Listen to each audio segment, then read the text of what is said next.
abusua ya makwa abasonko so eba POG Media ene ye dem beko highway ne so highway ne de ensem bebre wo so a ye nso ya agepene se ye be me ya abudwafo no ahu de eko ene de eba na den na eko so ewo highway ne so eye uncle K.Pratt ena de ensem bi aba betudwa about Electoral Commission Mami J.Mensah ene Bossman Asaria Omunjumedi a omudi na ode warning bi akoma oma o kire se eni kwan se J.Mensah eya ade a ne nkwa ebetumi ahire no before se yebeto aba on the December elections no na sisi ano Ghana for no ekomde omuyi ankasa onhwe yi na ontoto ne neoma yi na otie NPP for na oye na adwen se obewia abato ne mu ama omode a enye easy man no yebepe se yebeme abedwafo no beme yakọ na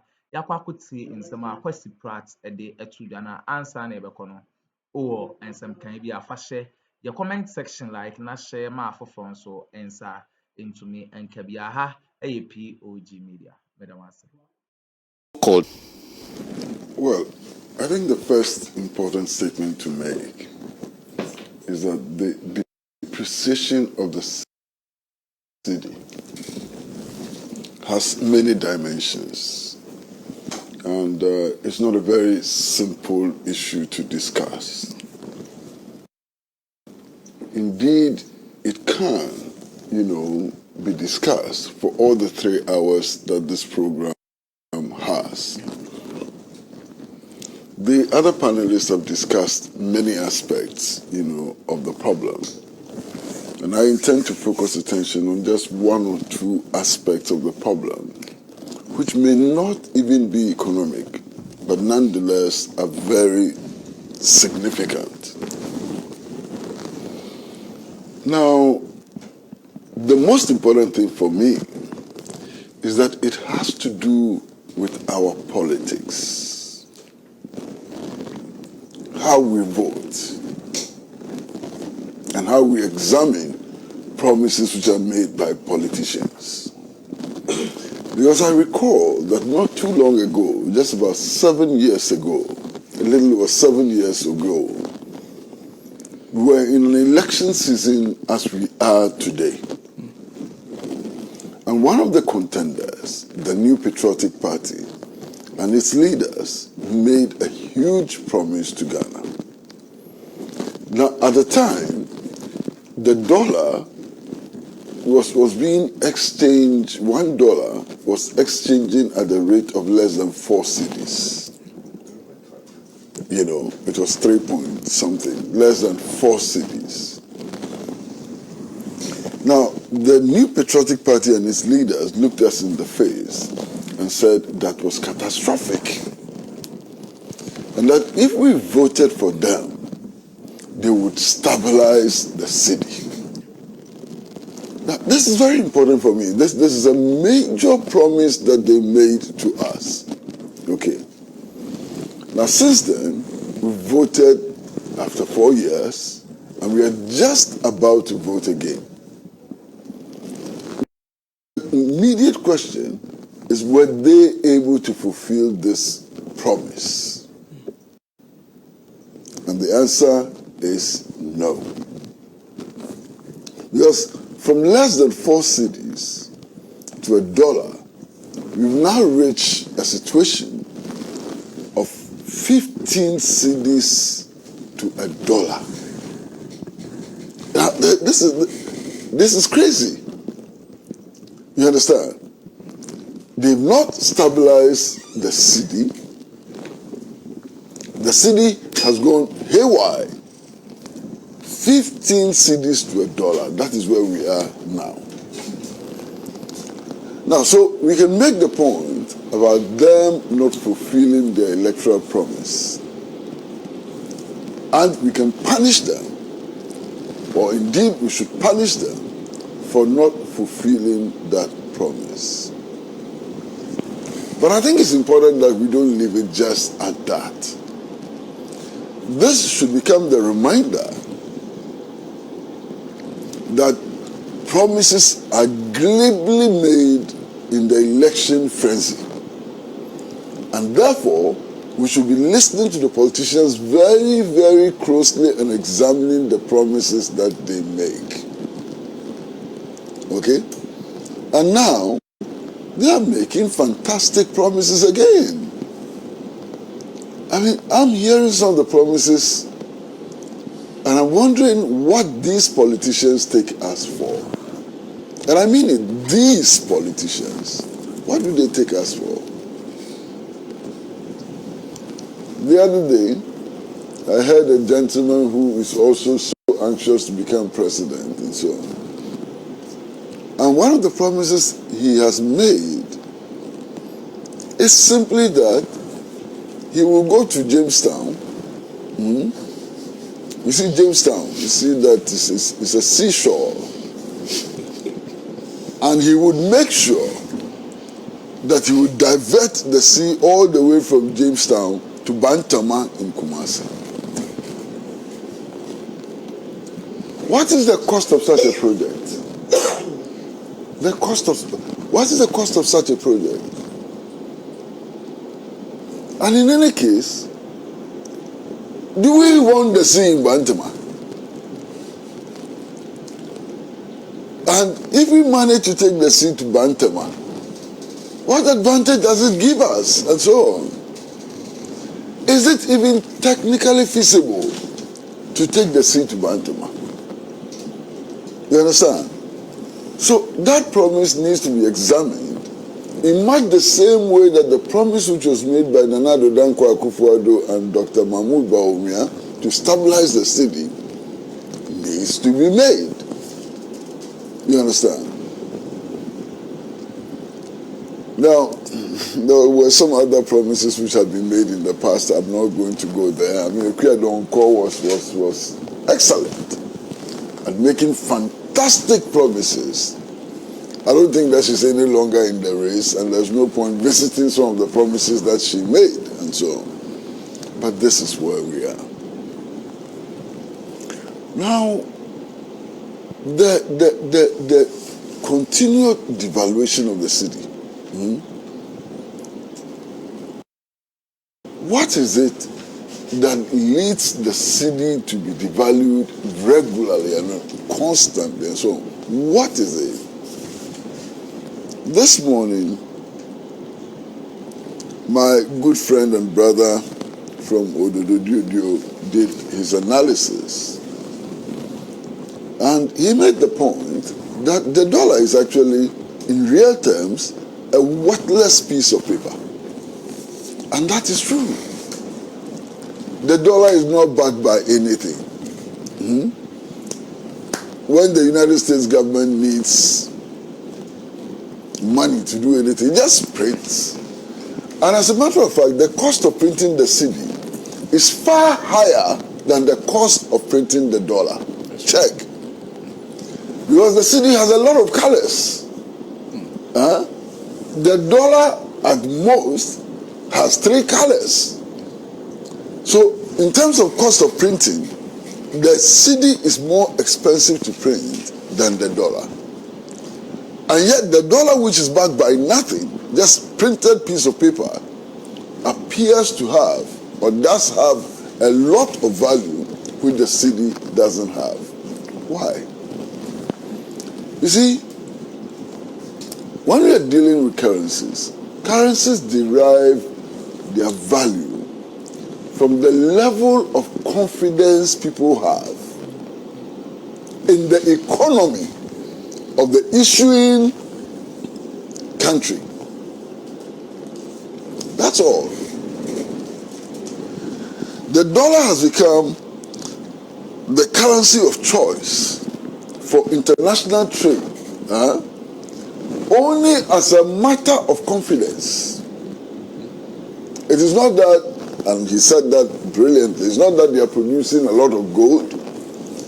In fact, the U.S. economy is in near recession. Okay? But why? Because everybody wants the dollar for international trade. And because everybody wants the dollar for international trade because of some assumed or real confidence in the economy of the United States of America, its value keeps shooting up. Indeed, even against the euro, the dollar hasn't done badly at all. You understand? So it simply means that there's no confidence in the Ghanaian economy.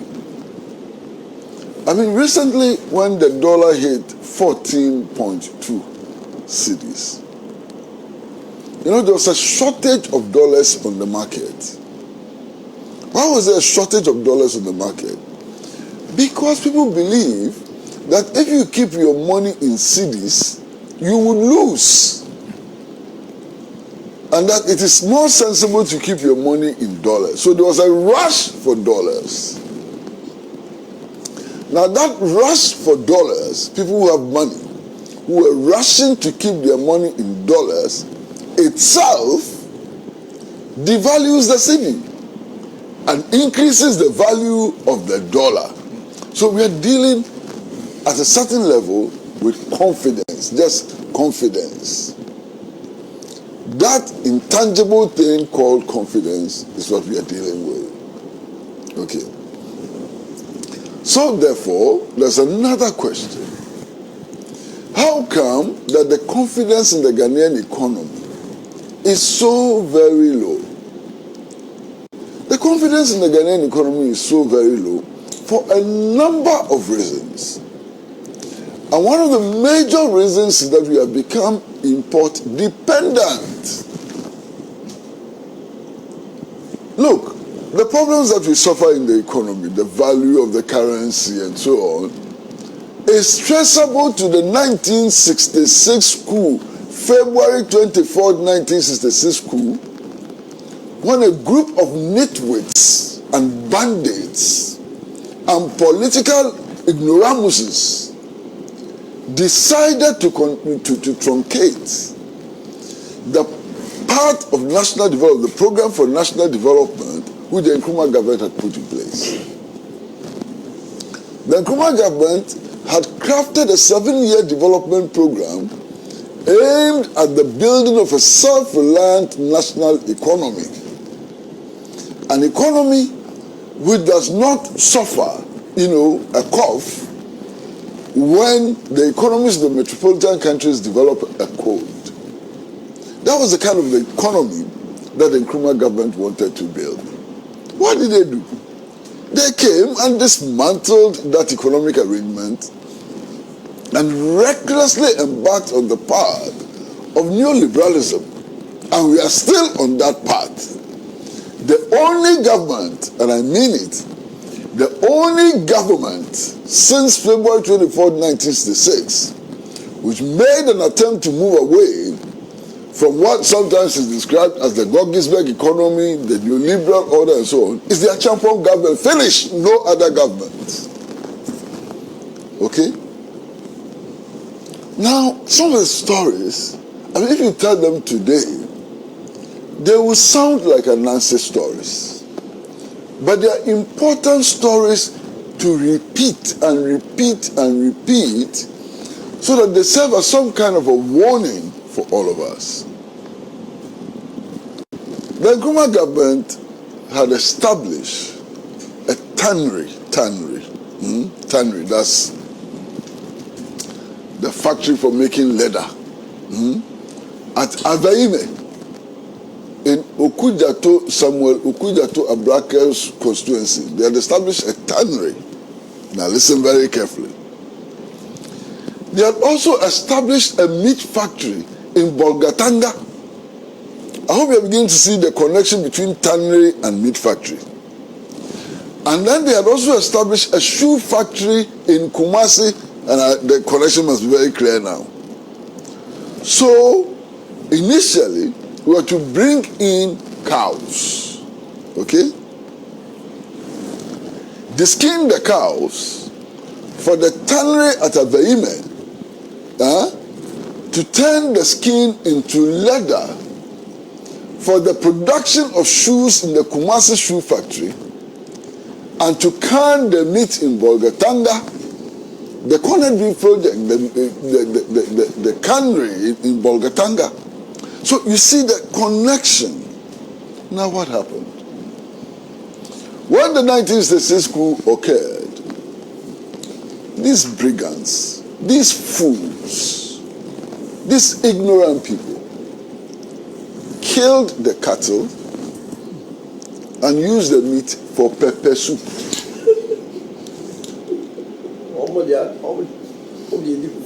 Yeah, they used the meat for pepper soup. Now, if you do this to your economy, what do you expect to happen? You expect your city to rise? Obviously not. You see, now, there's a lot of talk about land grabbing. You go to Laboni, you see Laboni, go to Laboni. You see the street in front of the South African embassy. Go and see what is happening there. All the government lands have been taken over by private interests. And go and check which private interest is doing that. So they are building monstrous structures on these government bungalows and so on, just in front of the, and this is very important, okay? Now, does it make sense? How does that promote our economy and so on? You see, the colonialists, those who colonized us, those who enslaved us, so they built the Ridge Hospital, which is now the Greater Accra Regional Hospital. Think about it. It used to be an European-only hospital. I mean, since Nkrumah has now become a hospital for everybody and so on. But before, when I was growing up, it was referred to as a European hospital. People who look like you did not go to that hospital for treatment. Okay? Now, in their wisdom, they decided to build bungalows around the hospital. Bungalows, there are plenty of bungalows around the hospital. Now, those bungalows, the doctors lived there. So if there was an emergency, the doctor just walks to the theater, walks to the OPD, walks to the hospital to deal with the emergency. You may not see the economic sense there, but there's a lot of economic sense there. Cost of running the hospital is reduced. Health as a factor for economic development is tackled, and so many aspects. Okay. Today, what has happened? Very sensible politicians have decided that the doctors should not live there, and that the bungalows around Ridge Hospital should be privatized. And they have privatized those bungalows. To the extent that I know a doctor working at Ridge Hospital who lives at Kaswa. Now just imagine that there's a national emergency. How does this doctor come from Kaswa to the hospital to perform his or her duties? If it rains, that one, forget it. If it doesn't rain, traffic alone will take care of that business, and so on. So it doesn't make sense. The things we've done in the past do not make sense. The things we are doing now do not make sense at all. It does not promote any confidence in the economy, and so on.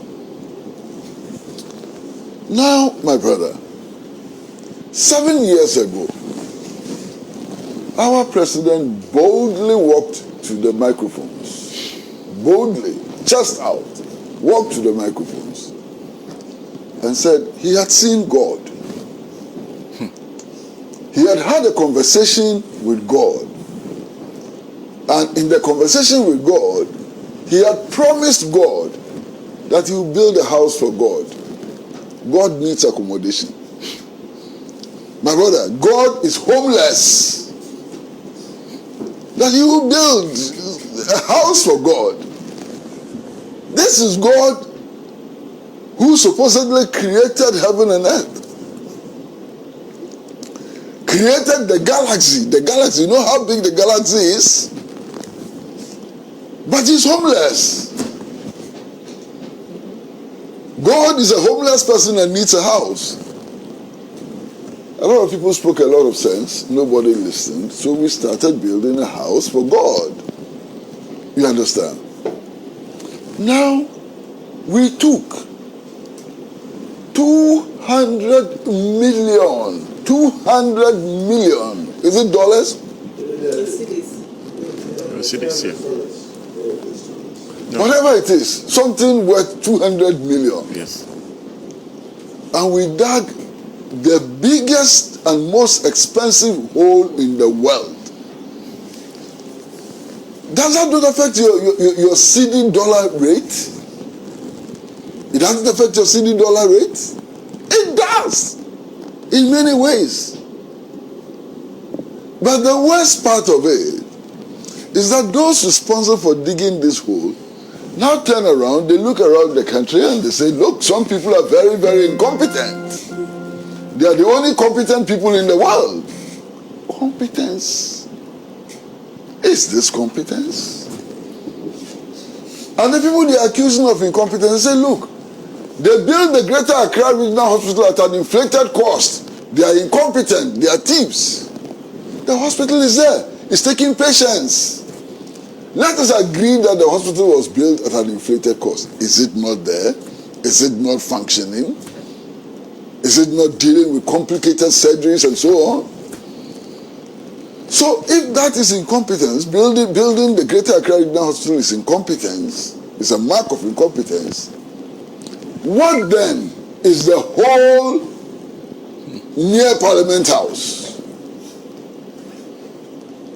What does it signify? And so on. Shocking. I'm told that the exact amount of money which was spent on digging that hole was spent on building the Sagrami housing project. That's what I've been told. So look at Sagrami. Look at the hole. Who is incompetent? Who is incompetent? I mean, amazing. Amazing. You understand? Now, how do you generate confidence in the economy? You generate confidence in the economy by first and foremost making true statements about the economy. True statements. When the leadership of a country make false statements about the state of the economy and they are found out over and over and over again, it leads to the loss of confidence in the economy. Okay.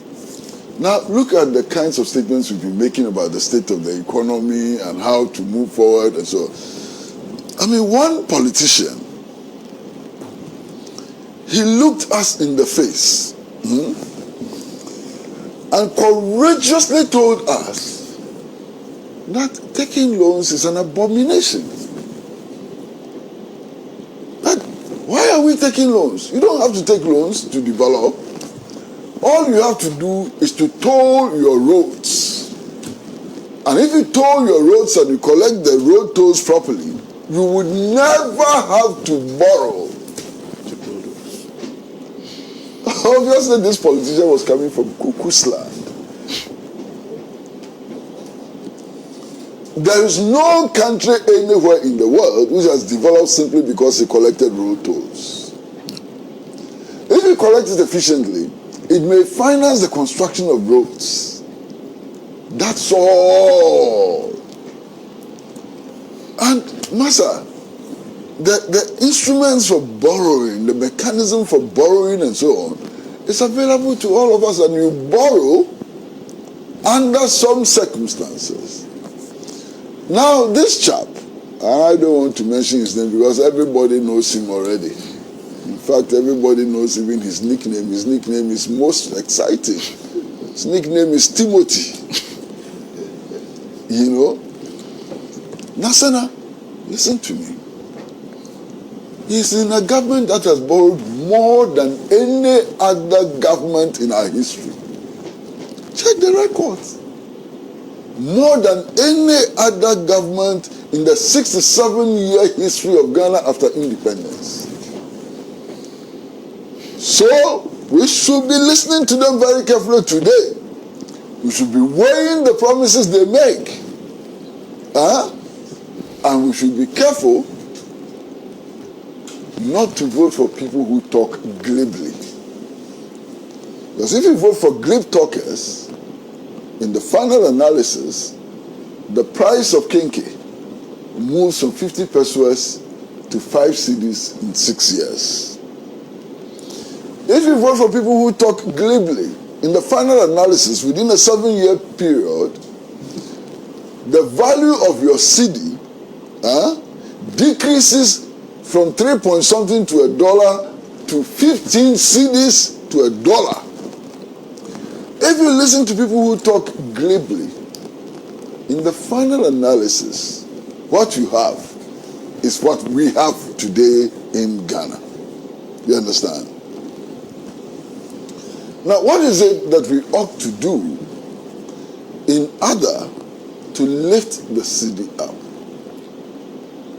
There are many things we have to do. Not one of them on its own is a solution. You have to do a combination of many things. Okay. One most important thing that we have to do is to stop our dependence on imports. Because if your economy is dependent on imports, you suffer from imported inflation. When there's any economic difficulty in countries from which you import, it does affect you. You understand? It does affect your economy. So we need to think about how we can avoid import dependence. And there are many ways in which we can do that. One of the things I want to talk about, I used to talk about it, and some people thought that it was a crazy idea, but it's important. How many of us eat cocoa in Ghana? How many of us eat cocoa and cocoa products in Ghana? Very few. And yet we've put a lot of our effort into cocoa production, a commodity which we don't consume.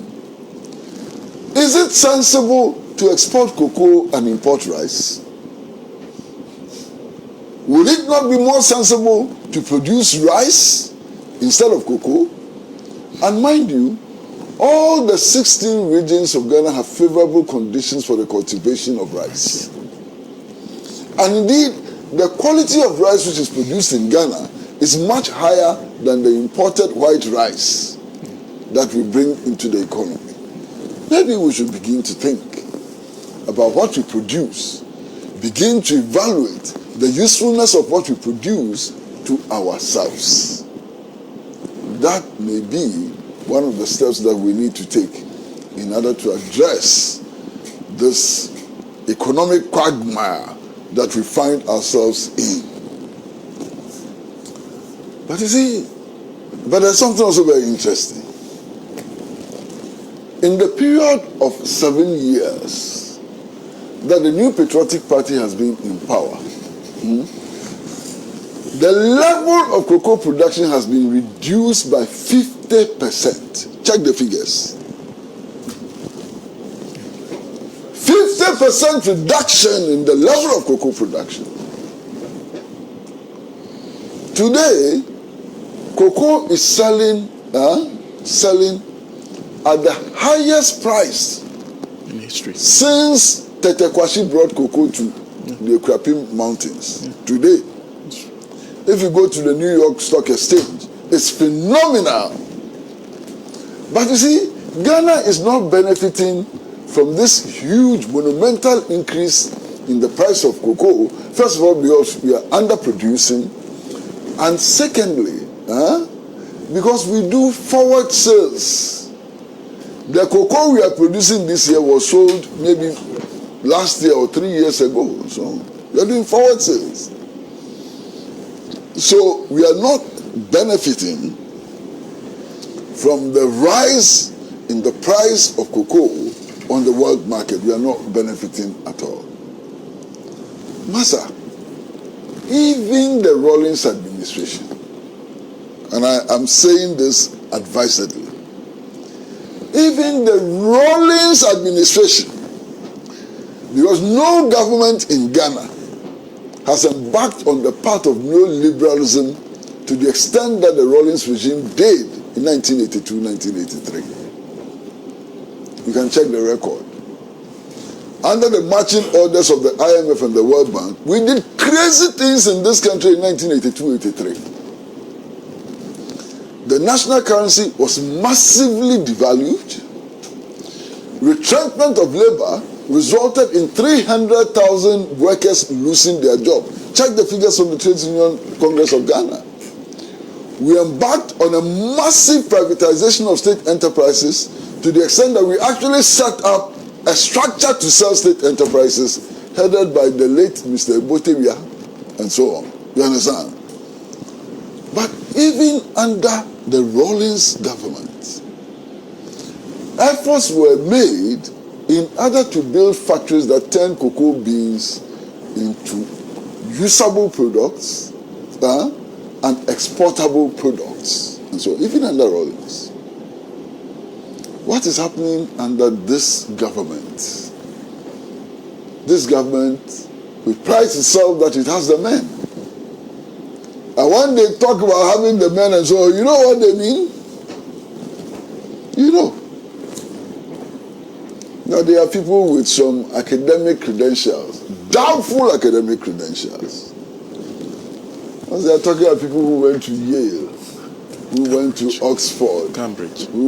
Thank you, sir. Who went to Cambridge and so on. That's what they are talking about. But if you look at the records, when I was growing up, the managing directors of the state enterprises who did so well, Akasanuma and so on, many of them had never stepped in a university before. Many of them were middle school leavers. And they ran this country. They expanded access to education. They increased the industrial capacity. And so on. There were even ministers who had never been to secondary school before. Ministers, never been to secondary school before. Check their records against the Cambridge people and the Oxford people and so on. Check the records. You understand? So I think, flowing from this, that one of the things we ought to do is to assign responsibility to people who have the capacity, who have the knowledge, people who understand the Ghanaian society, and so on. Those are the people we have to assign responsibilities to. Not those who come in front of us with a chain of useless degrees and so on. And I'm going to say something, my brother. I'm going to say something. I've been wanting to say this for a very long time. But I've always been afraid. Because if you say it, they will come to you and say, bring the proof, and so on. Sana. But you all know that what I'm going to say is true. Except that you don't have the courage to say it publicly. Right now, as we sit here, you know, there's a boom in university degrees. Everybody is going for masters. Some have triple masters and so on. How do they obtain those masters? Do they study to obtain them? No. Sana, speak the truth. Do they study to obtain them?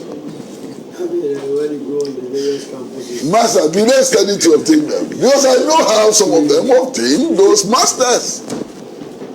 Today, there's a racket. You can actually employ people to do your master's program for you if you have money. Yes. You can have triple masters anytime. You just employ 3 teams. They will write your thesis for you, they will do everything for you, and then you'll be awarded a master's degree. So those people who are carrying master's degrees on their heads, looking for jobs and so on, check their capability. They may not have done the masters by themselves. If I lie, tell me that I lie. I will apologize. 100% right. No, when you go, when you go to Lagos, there are address suggested that if you want to write thesis, yes, you can call this number. It's boldly written. They are writing thesis. And it goes just beyond the thesis. Yes. They do more. Yeah, they do almost and everything. Yeah. Mm-hmm. So if somebody comes and is looking for a job and all they bring is a master's degree, be careful. Because they may not have written any exam by themselves. They paid somebody to write it for them. You understand? That is the worth of some of the degrees that people are parading around today. And any wonder these people come with triple masters, fourple, anything like fourple, quadruple masters, and so on. And then we give them jobs, and then total failure, basa, nyama, like that. So, my brother, let's begin to build this country on the basis of proving competence, rather than on the basis of the certificates people throw into our faces. And I'll tell you another story. I was in the UK. This was 1991. I was in the UK. And I went into one building, boldly labeled University of something something, near the London Bridge. One building, university. A friend of mine was there, and I went to see him, you know. And I was offered a PhD. Yeah. I was offered a PhD. And what do you do to earn a PhD? You pay a certain amount of money, and then you go through a few processes and so on. And they will give you a PhD. Plus the PhD ring. Have you seen the PhD ring before? Huh? I've not seen that one before. No. Now, PhD ring here. there's people wear PhD rings. Hey. Yes. It's so easily obtainable in the US and in the UK and so on. They will give you a full certificate. I've forgotten how much it is. Something very small, something less than 200 pounds or so. You will get your PhD. And they will give you the ring on top. And the ring is not small, it's beautiful, proper. You haven't seen, now that I've told you, when you see people walking around, look at their fingers. Some of them are actually wearing PhD rings. Yeah, PhD rings. They are big and beautiful. So you go and give the economy to PhD ring wearers. And when you give the economy to PhD ring wearers, what can you expect? And then my final statement, that's very simple. You see,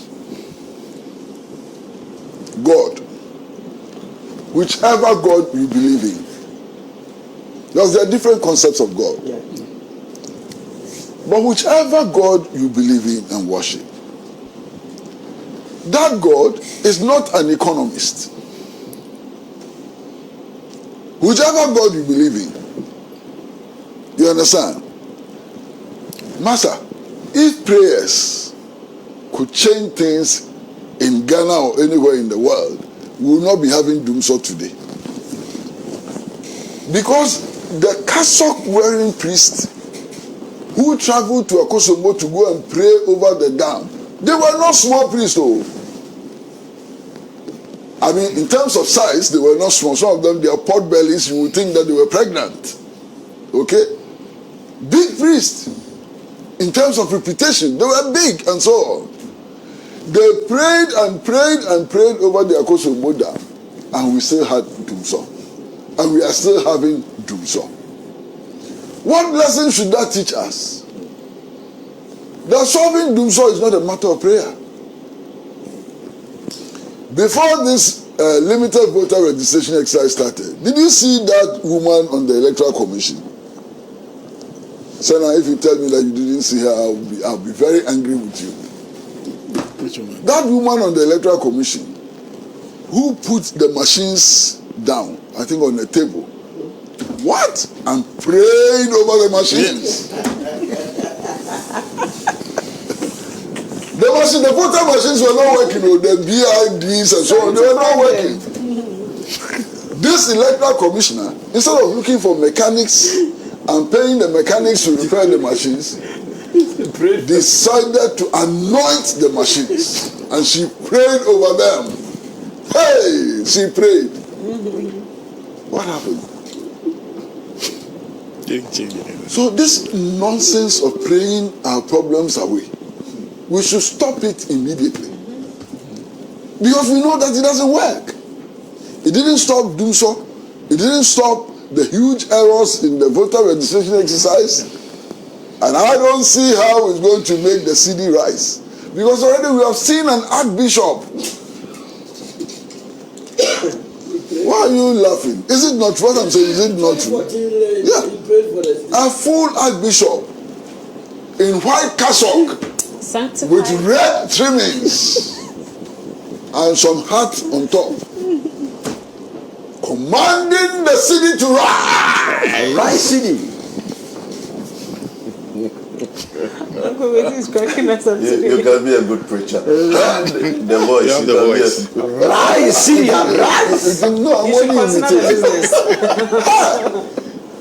And that day, the city fell. In the name of God, I command the city to rise. Why do you mock God? Those things, they don't matter when it comes to the value of the city. When it comes to the value of the city, you can't command the city to rise. You have to do sensible and practical things for the city to rise. Not commanding the city to rise. My brother, I finished. Thank you very much. See all these countries where leaders try to rig elections by intimidating people and so on. What happened to those leaders? We know. You understand?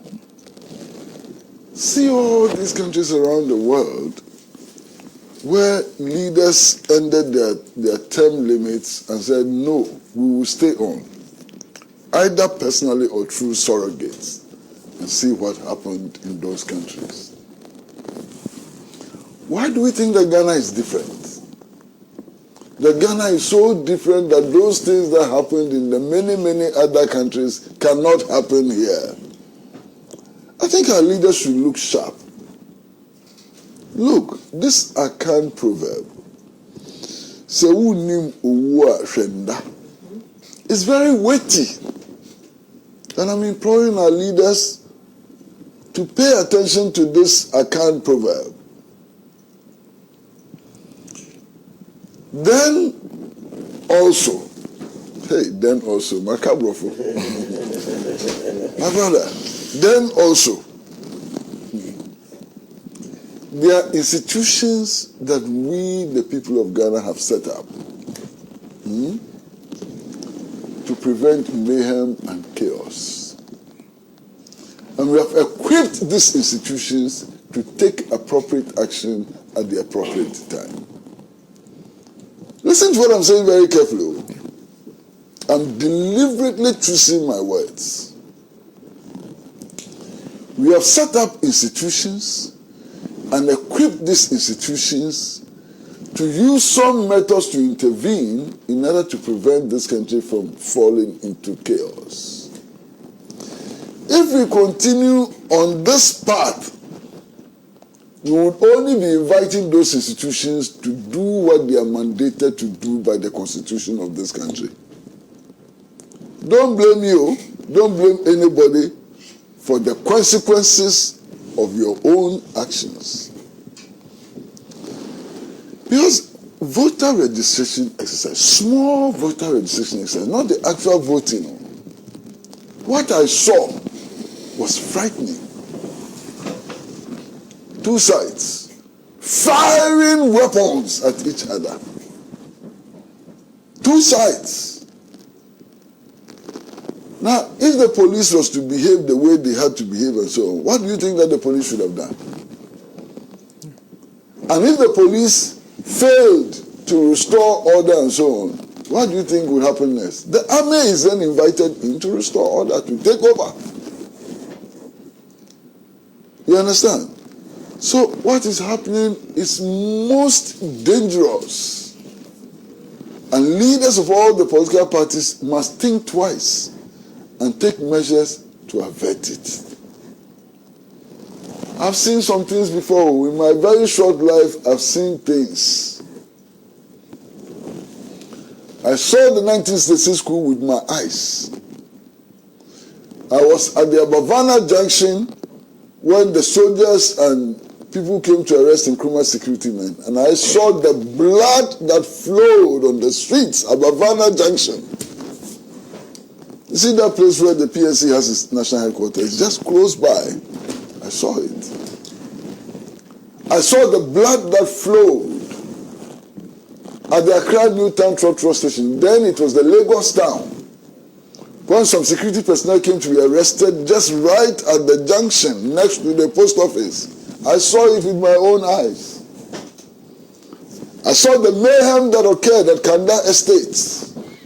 The number of people who lost their lives in the fighting on the streets of Kanda Estates. I saw it. I wasn't told, I saw it. I saw June 4th. June 4th, 1979. I saw it. December 31st, 1982. I saw it and I lived it. And I cannot forget that 264 people got missing in Ghana. I cannot forget it.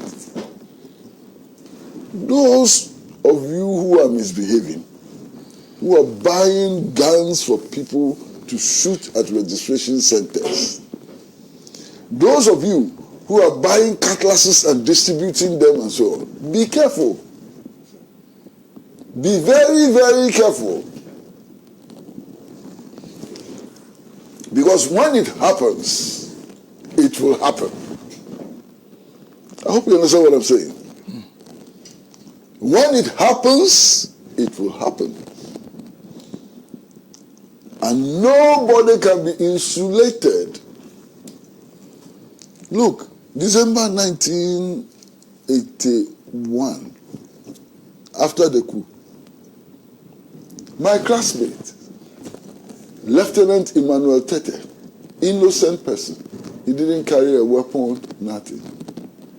He woke up in the morning, was wearing tracksuit, was just going to jog, doing his normal, regular exercise. You know why? He was shot dead. We lost Emmanuel Tete. Why? Because there was some report that some dissidents had come and they were in tracksuit. So as soon as they saw him in tracksuit, they gunned him down. He died. So all these people, brainless people, who are buying weapons for people to go and disturb things, brainless people who are carrying weapons around and so on, I think they should be careful. Last week, I said something. If you don't want to die, don't do the things which will make you die. The consequences of this stupidity can be grave, especially for those who are perpetrating this.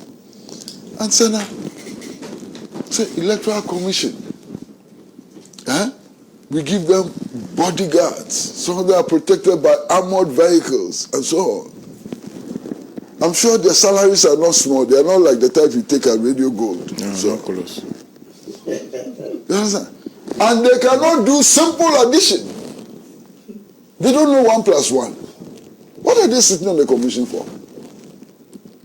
Every time they have to do addition, this country is in trouble. The last elections, they announced election results 3 times because they don't know how to add. When I went to school, I thought that addition was the easiest, the simplest. It was easier than subtraction. It was easier than division. It was easier than multiplication. This Electoral Commission is showing me that even simple 1 + 1 can be difficult. Because actually what they're doing is 1 + 1. One person registers at a time, another person registers, you add it, you get 2. You keep adding ones until you get the final figure. They can't do that. when they issue press statement, hey, stop there. Press statement, mistakes, so they have to record their statements. When they do addition, trouble. So what is this Electoral Commission capable of doing? Correct. I can't believe it. There is a certain Latin saying that we used to repeat. Huh? Videbimus. Yeah.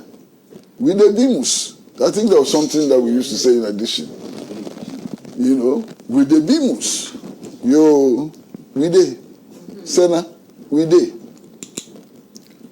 Videbimus is Vide. No. Wow, okay. They'll carry on with their... Check. Videbimus. I see. Thank you.